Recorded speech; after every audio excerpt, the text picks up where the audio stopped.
The second episode of The Dinner Table Detective continues to serve a sumptuous blend of mystery and wit, further immersing viewers into its unique narrative that intertwines opulence with crime-solving. In this episode, Reiko Hasho, the affluent heiress-turned-detective, confronts a perplexing case involving a series of thefts at an exclusive high-society gala. The narrative intricately weaves through the opulent setting, revealing layers of deception beneath the surface glamour. Reiko's butler, Kageyama, once again proves indispensable, his incisive observations cutting through the facade to unveil the truth. In Episode 2 of The Dinner Table Detective, the mystery centers on an exquisite piece of jewelry, an alexandrite brooch, a gemstone known for its rare ability to change color depending on the light, green in daylight, red in incandescent glow. At first glance, this brooch is merely a fashionable accessory, but as the episode unfolds, it becomes the core mechanism through which truth is both obscured and revealed. This device is no ordinary clue. It is a visual metaphor for the duality of perception and the fragility of truth. The color shift is not just optical. It reflects a deeper emotional and psychological transformation. Just as the gemstone changes under differing wavelengths, so too do our perceptions of people shift based on context, emotion, and time. It is a mirror to human experience.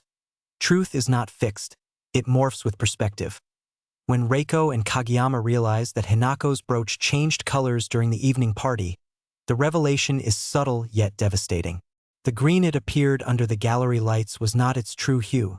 Under the warm sunset, it became crimson, signaling not just a change in light, but in emotional temperature.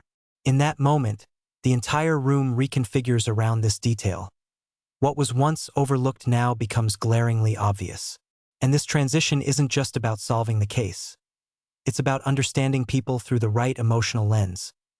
The brilliance of this storytelling lies in how the show doesn't beat you over the head with exposition. It allows the viewer to feel the dissonance first, to sense that something doesn't add up, and only later, once the light hits the brooch just right, does clarity arrive. It mimics the experience of revelation in real life, the moment when something once opaque suddenly becomes painfully clear. But the symbolism deepens. Alexandrite is a stone associated with duality, love and sorrow, light and shadow, longing and clarity. Hinako, the character who wears it, is herself a person of contradiction.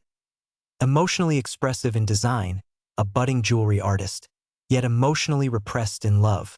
Her feelings for Mai were hidden behind layers of misunderstanding and internalized shame. Just as the gemstone doesn't reveal its full beauty under a single source of light, Hinako's truth required the right conditions, a certain emotional illumination, to be seen. When the mystery is solved, it is not triumph that washes over the room, but grief, apology, and quiet revelation. The alexandrite brooch has done its work. It has guided not just the uncovering of a culprit, but of a misinterpreted heart. It showed that perception is fickle, that appearances are prisms, and that what we see is always dependent on the light, on context, timing, and emotion. In that sense, the mystery isn't just who done it. It's what did we fail to see and why. That's what makes this episode brilliant. The case is cracked, but the real reward is the shift in understanding. Not of facts, but of human nature. Beneath the elegant veneer of Episode 2 lies a quiet emotional storm. One that simmers behind pleasantries, etiquette, and social posturing. This episode delicately unspools the tangled threads of human emotion, revealing how unspoken love, assumptions, and identity can twist a seemingly simple narrative into something far more poignant. The center of this emotional constellation is Hinako, a gentle presence whose internal turmoil drives the episode's dramatic weight. Her actions are not born of malice or manipulation, but of misunderstood feelings, the kind that ache silently in the background. Believing Mizuha to be in love with someone else, Hinako masks her heartbreak behind jewelry design and selfless gestures. The brooch she wears, mirroring her own conflicted state, becomes an emblem of her concealed desires. Her love, tender, forbidden, and never confessed, adds a tragic undertone to every scene she inhabits. Reiko, the heiress-turned-detective, undergoes a subtle yet meaningful transformation. What began as playful indulgence in mystery-solving begins to evolve into a deeper, more empathetic engagement with the people around her. In confronting Hinako's pain, Reiko is forced to look beyond the logic of clues and into the human motivations behind them. Her growth is not loud or grand, but rather measured, marked by a newfound emotional openness and an ability to sit with discomfort instead of deflecting it with wit. Then there is Kageyama, the unshakable butler whose role is far more than just a dispenser of deductions. As ever, he serves as the show's intellectual spine, but in this episode, his quiet empathy takes center stage. He doesn't push Reiko toward compassion. He leads her gently, allowing her to come to her own realizations. His stillness is not detachment. It is wisdom. In his restraint lies his guidance. The pivotal reveal, Hinako wasn't in love with Kanzuya. It was my all along. Recasts the episode in a completely different light.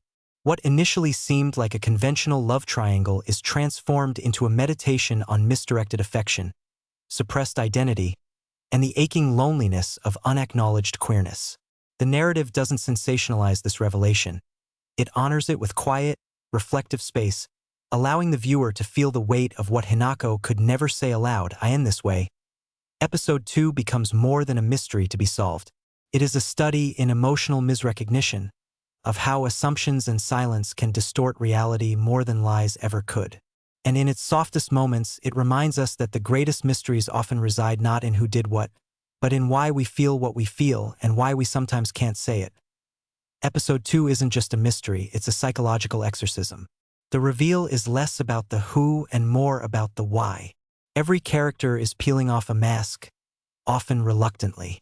And by the end, when the detective lifts the final veil, it's not justice that resonates, it's empathy. Even as a new case is teased in the final moments, a brutal murder involving a bronze trophy and complex family dynamics, Episode 2 leaves us quietly contemplative.